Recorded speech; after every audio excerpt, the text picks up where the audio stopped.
Bismillahirrahmanirrahim. Assalamualaikum warahmatullahi wabarakatuh. Alhamdulillah wassalatu wassalamu ala Rasulillah la nabiyya ba'd. Allahumma inna nas'aluka ilman nafi'an wa rizqan thayyiban wa amalan mutaqabbalan. Jumpa lagi bersama Dr. Imin Studio. Kita memasuki perkuliahan yang ke-13 dari mata kuliah kita, yaitu Pendidikan Agama Islam. Pada kesempatan kali ini kita akan membahas tentang kewajiban dan hikmah bekerja. Islam adalah agama yang syarat dengan amal atau kerja. Bekerja adalah modal dasar ajaran Islam itu sendiri.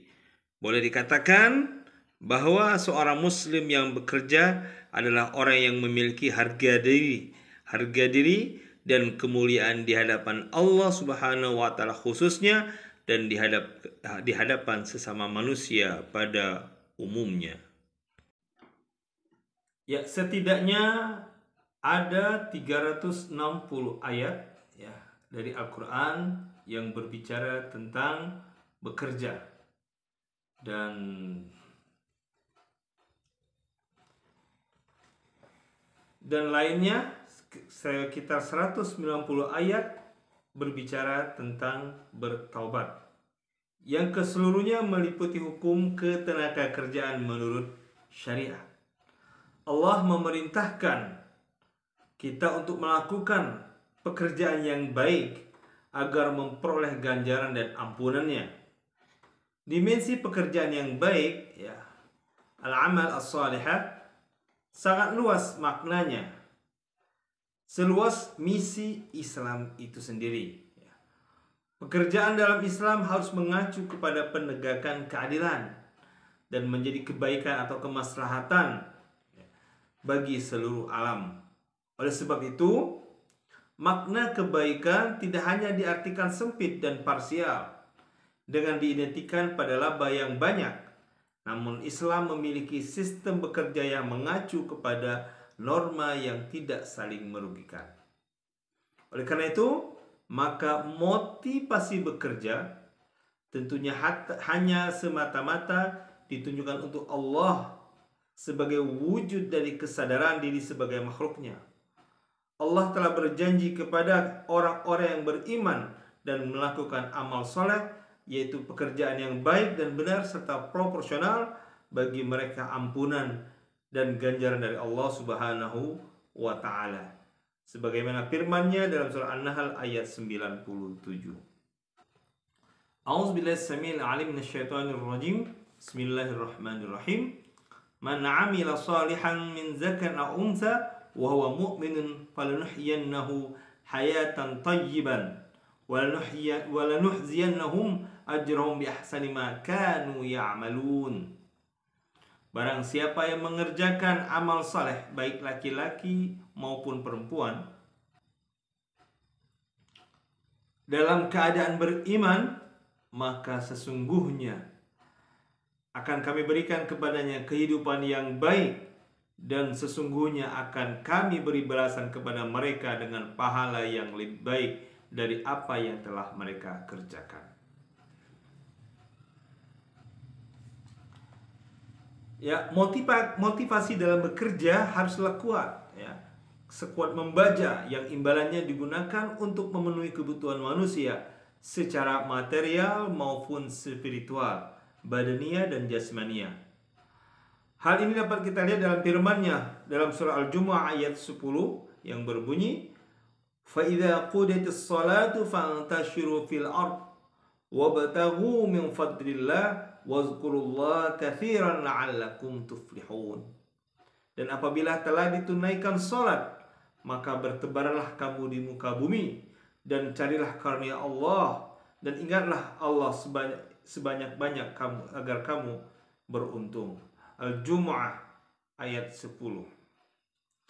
Ayat ini menegaskan bahwa melakukan usaha atau aktivitas kerja setelah melakukan salat menunjukkan keyakinan kita terhadap pemilik langit, bumi beserta isinya, sehingga tidak ada istilah pesimistis atau apatis dalam jiwa seorang muslim ketika menghadapi berbagai tantangan dan rintangan dalam melakukan usaha. Artinya, sebesar apapun kesulitan bahkan kegagalan yang terjadi pada usaha tidak akan menjadikan dia putus asa, sebab kita telah yakin dengan rezeki Allah. Maka keseimbangan sangat penting dalam melakukan pekerjaan ataupun usaha. Dan keseimbangan setelah melakukan usaha. Dalam bekerja dibutuhkan ketenangan dan konsentrasi penuh, sehingga pekerjaan yang dilakukan akan menghasilkan nilai maksimal, baik dalam perencanaan atau planning, maupun pengaturan organizing, maupun dalam pelaksanaan atau actuating, dan pengawasan atau controlling. Berikutnya kita akan menganalisa atau mengkaji ayat-ayat yang menunjukkan kewajiban kita untuk bekerja. Allah Subhanahu wa taala memerintahkan langsung kepada manusia untuk berkarya di muka bumi dalam rangka mencari karunia dengan sebagai dijadikan bumi sebagai tempat untuk mencari rezeki itu. Dalam ayat-ayat Al-Qur'an kita temukan dalam soal Mulk ayat 15 misalnya, ataupun Al-A'raf ayat 10, Al-Qasas ayat 77 dan An-Nisa ayat 32. Maka dalam hadis Nabi SAW, sebagaimana diriwayatkan oleh Abu Daud nomor 2606, Rasulullah SAW bersabda di dalam beberapa hadis berikut, "Ya Allah, berkailah umatku di waktu paginya." Atau dalam hadis lainnya, Rasulullah SAW bersabda dalam hadis riwayat Bukhari nomor 39, "Sesungguhnya agama Allah itu mudah. Tidak ada seorang pun yang membebani dirinya di luar kemampuannya, kecuali dia akan dikalahkan. Hendaklah kalian melakukan amal dengan sempurna, tanpa berlebihan dan menganggap remeh.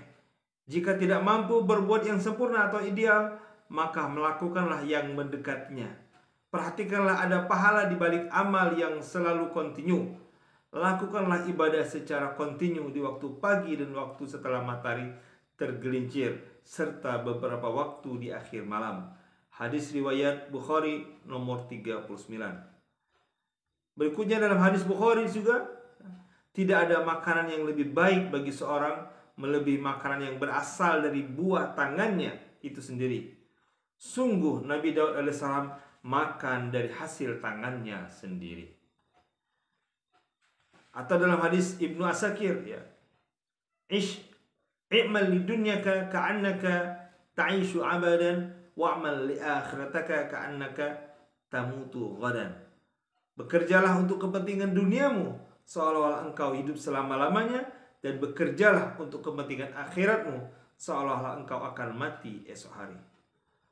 Rasulullah SAW bersabda, "Seseorang memikul seikat kayu di atas punggungnya, lalu dia menjualnya, hal itu lebih baik daripada meminta kepada seseorang yang mungkin memberi atau menolaknya."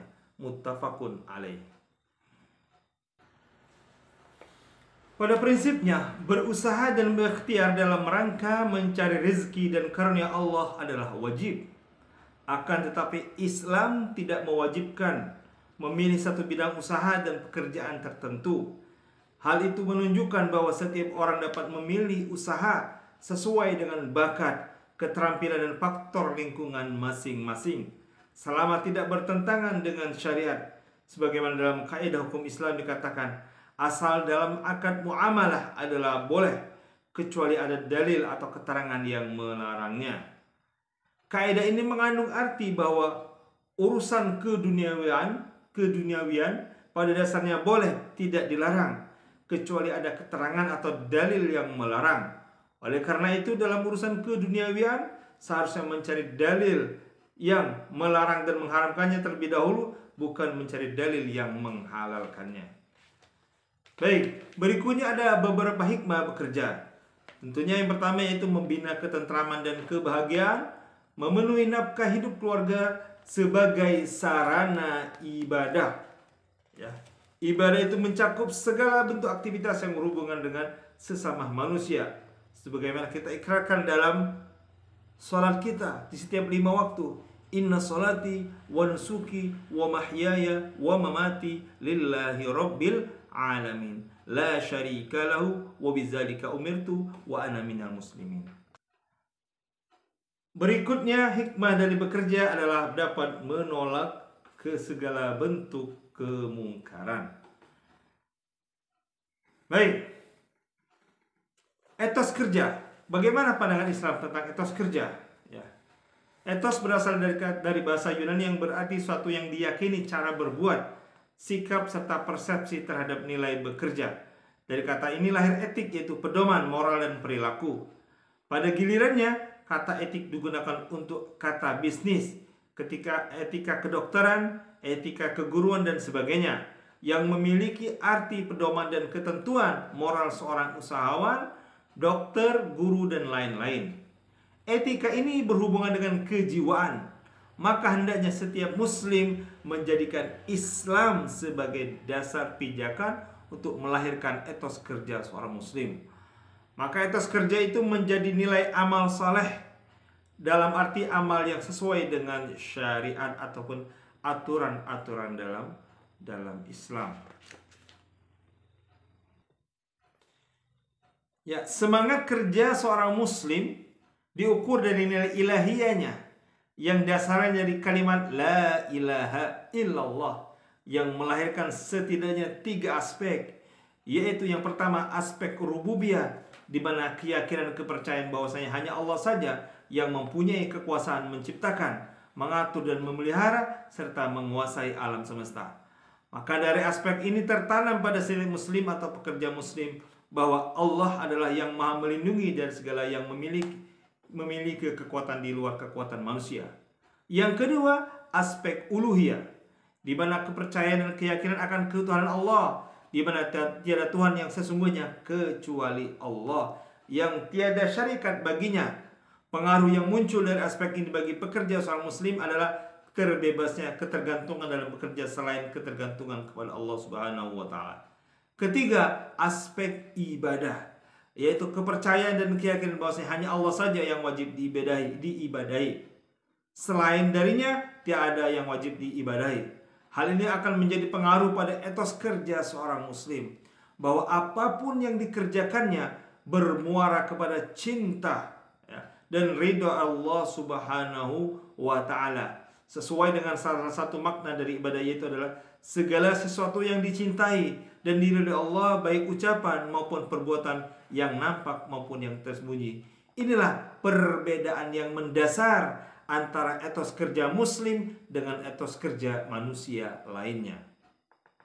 Berikutnya, yaitu sense of belonging untuk mencapai keberkahan hidup. Sense of belonging diartikan rasa memiliki sebagai keterikatan, kebersamaan, atau dengan kata lain dalam budaya masyarakat Indonesia, rasa gotong royong. Setiap hak manusia dilindungi oleh masyarakat, yaitu keluarga, tetangga, kerabat, wilayah, negara, dan seterusnya. Disinilah perlu kepemimpinan dari setiap masyarakat. Ingat bahwa setiap diri manusia adalah pemimpin. Kullukum ra'in wa kullukum mas'ulun an ra'iyati. Maka kita semua sebagai muslim harus memiliki keakraban, terutama dalam masalah pekerjaan. Keakraban adalah pangkal dari keberkahan dan sekaligus bagian dari kunci pintu membuka keberkahan. Dengan kata lain, hidup dengan kebersamaan dikenal dalam ajaran Islam dengan istilah berjamaah. Maka langkah-langkah untuk mewujudkan itu atau sign of belonging itu, yang pertama, satu adalah mencintai pekerjaan. Yuhibbu, yaitu karena merasa betah dan senang dalam melaksanakan pekerjaannya masing-masing. Tidak ada perasaan jemu, malas, hingga perasaan tertekan. Yang kedua, tekun, al-atqan, serius, sungguh-sungguh dalam mengerjakan pekerjaan itu. Maka timbul rasa senang dan insya Allah pekerjaan itu akan membawa keberkahan sesuatu yang kita kerjakan dan dapat menghasilkan. Maka Allah akan memberikan imbalan sesuai dengan usaha dan aktivitas. Hasil yang dimaksud adalah bersifat benda. Rezeki namanya harus dipelihara dengan infak, sedekah, dan zakat. Bersifat rasa, nikmat namanya harus dipelihara dengan beribadah kepada Allah Subhanahu wa taala sebagai rasa syukur wujud kita kepadanya. Yang ketiga yaitu bersifat karsa. Rahmat pertolongan namanya harus dipelihara dengan beramal soleh atau amal jasa.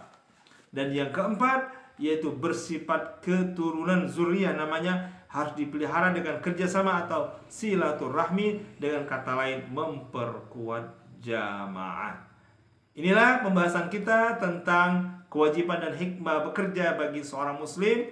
Mudah-mudahan bermanfaat dan dapat meningkatkan kinerja kita, etos kerja kita, menjadikan kerja kita sebagai bagian daripada kepada Allah, ibadah kepada Allah Subhanahu wa taala. Tidak ada kata malas bagi seorang muslim. Assalamualaikum warahmatullahi wabarakatuh.